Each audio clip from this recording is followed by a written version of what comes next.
Hey everyone, and welcome back to the channel. So today, let's take a look at the all-new 6th generation 2026 Toyota RAV4. This is the plug-in hybrid GR Sport.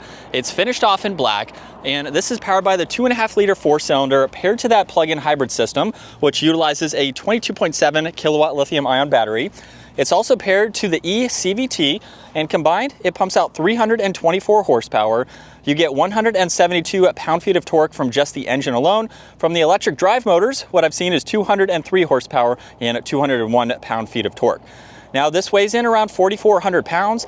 It also has a 14.5-gallon fuel tank, and you can expect to see 41 miles per gallon in the city, 34 out on the highway, and this can go around 48 miles on just the EV system alone, and it can charge from 10 to 80% in as quick as 35 minutes.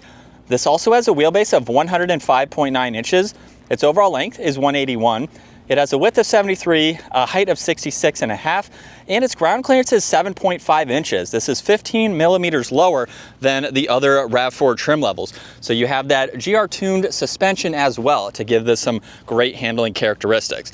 Now, as we work our way to the exterior styling, you'll notice that we have this very large grille. There's also parking sensors along with the forward-facing camera to give you extra visibility. And with this functional matrix GR grille, it gives it a great look along with being functional. So it has some openings and inlets on both sides, along with some lights in the far corners there. And then you'll notice that there's this body colored trim accent leading to the LEDs, where you have that lighting strip both above and below the headlights. Now, there's also really cool lines coming down the hood. And then as we move to the side, this is equipped with a set of 20-inch wheels, which are about 2.2 kilograms lighter per corner than the XSE 20-inch wheels. You get that two-tone design along with the red GR brake calipers. And on the passenger side is how you plug this in. So you can simply open this up, plug it in, and then you are good to go. Now, this also gets body-colored side mirrors with a camera and a turn signal. No sunroof for this model. So you just have some of those bulges up top along with the shark fin antenna, but there's also some really nice lines that flow down the side. And you'll notice some of those lines just above the height of the door handle and then in the lower section too. Now, with this GR Sport, you also get the addition of this larger spoiler where you have this cutout here to help with better airflow.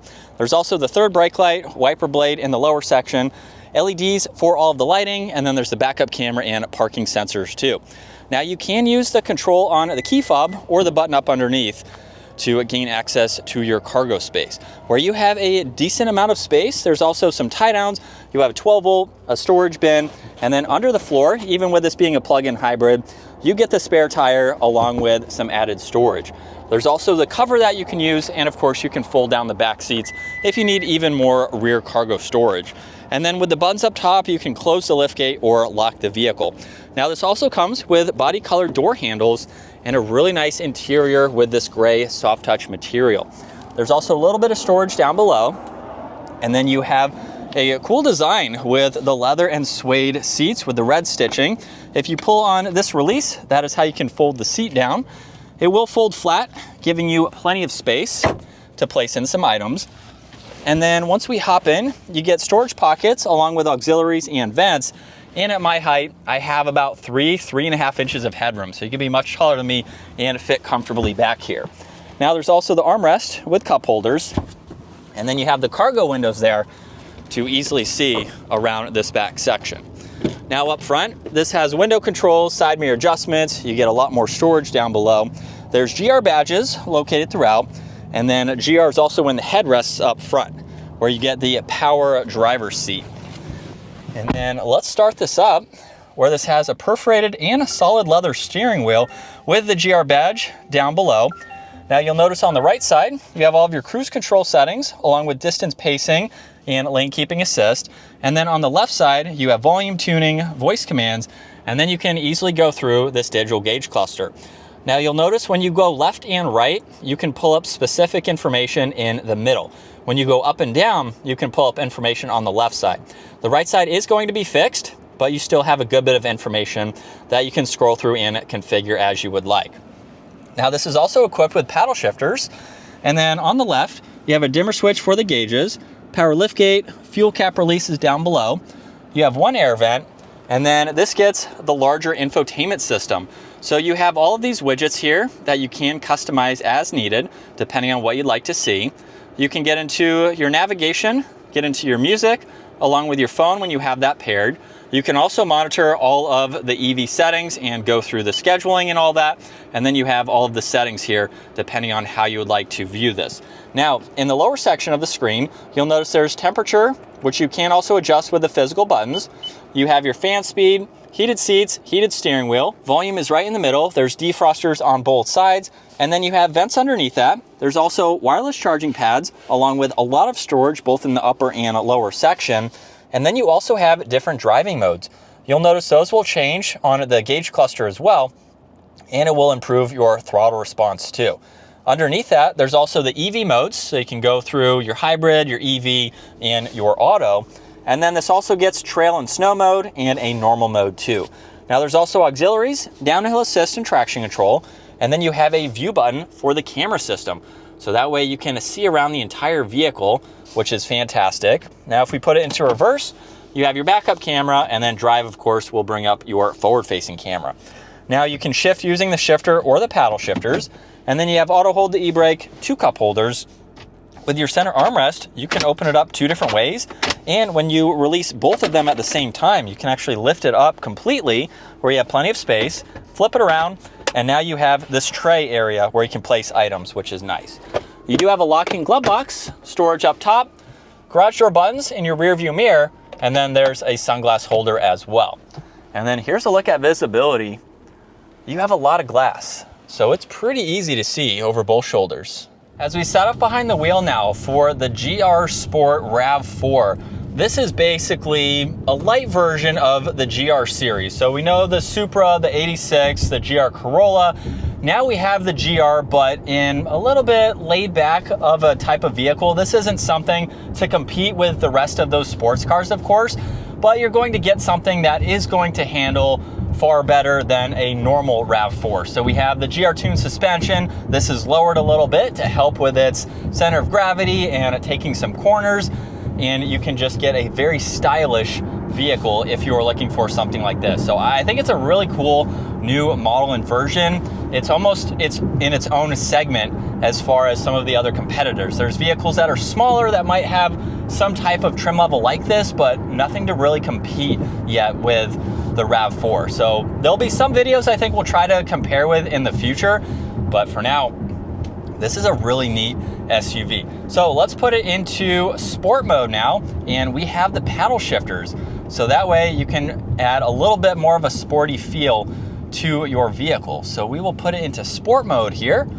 And as we come around this turn, definitely feels pretty good, but here we go. And we're just in EV mode right now. So I didn't get it in the full hybrid combination there. So even with EV, it is pretty quick there. But let's take it out of EV. So I had it in the auto mode. So now we have the combined mode. There we go. Where from second gear, here we go. Now the paddles aren't quite as responsive as I would like. They're not like the Supra 86 Corolla, but they are there if you want to use them to downshift, if you want to use them to lightly accelerate. Maybe you're going off the pavement with the trail mode there, or you want to use the shifter here to hold a gear. So they are there. It is nice to see. Most people probably won't use them. It would be nice to maybe see them a little bit more responsive, but in slow speeds like what I'm doing right now, they're actually pretty responsive there. So maybe just depending on how you're driving it. But this is comfortable to drive. I've been driving a lot of RAV4s today, so check out the rest of the trim levels that we're taking a look at. This one has by far the nicest seats. I really like the materials. They have a good, comfortable feel to them. You have a lot of headspace. At 5'10", this has a height adjustable seat too, so that way you can get even more comfortable. And it's gonna be a great cruiser. This is something with that plug-in hybrid system. I own a plug-in hybrid X5, so with what I've learned over the last almost year of ownership, if you want to get the full range benefits, you do need to continuously charge this system from the exterior. It will charge from the engine as you're driving, as you're braking, things like that. But if you want to get the full range, 550, 600 miles on one tank, you have to continuously charge it depending on the driving style that you're doing. So that's just one thing to take into consideration.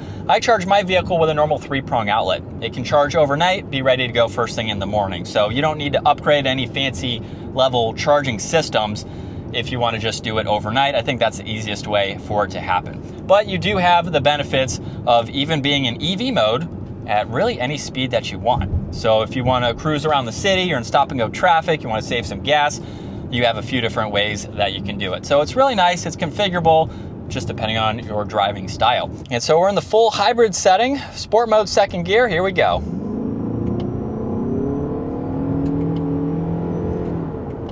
And we can get up to speed with ease. It is awesome to see the power that the RAV4 has. It's definitely come a long way.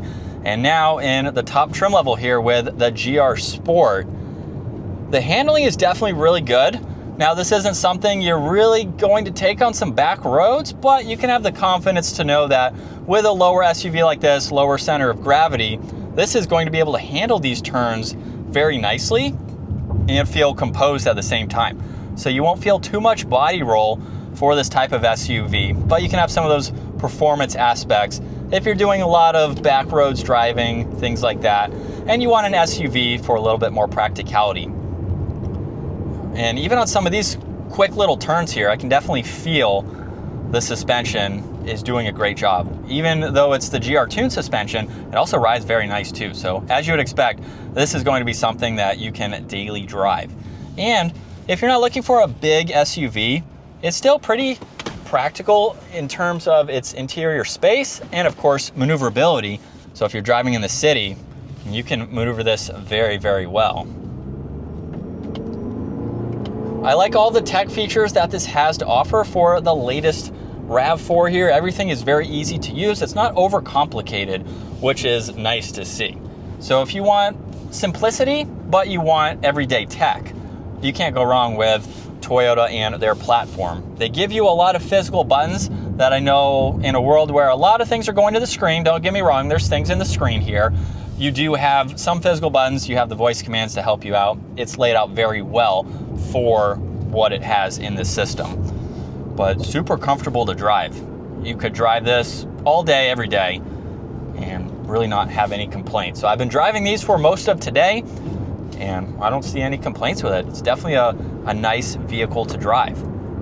And again, takes these turns very well. So that's going to wrap it up for the 2026 Toyota RAV4 GR Sport. Once again, huge shout out to Toyota for providing this for me today. Take a look at the rest of the videos that we've made on the new RAV4. Give the video a huge thumbs up if you enjoyed it, and smash that subscribe button to stay up to date with our daily uploads. I'll see you all in the next video.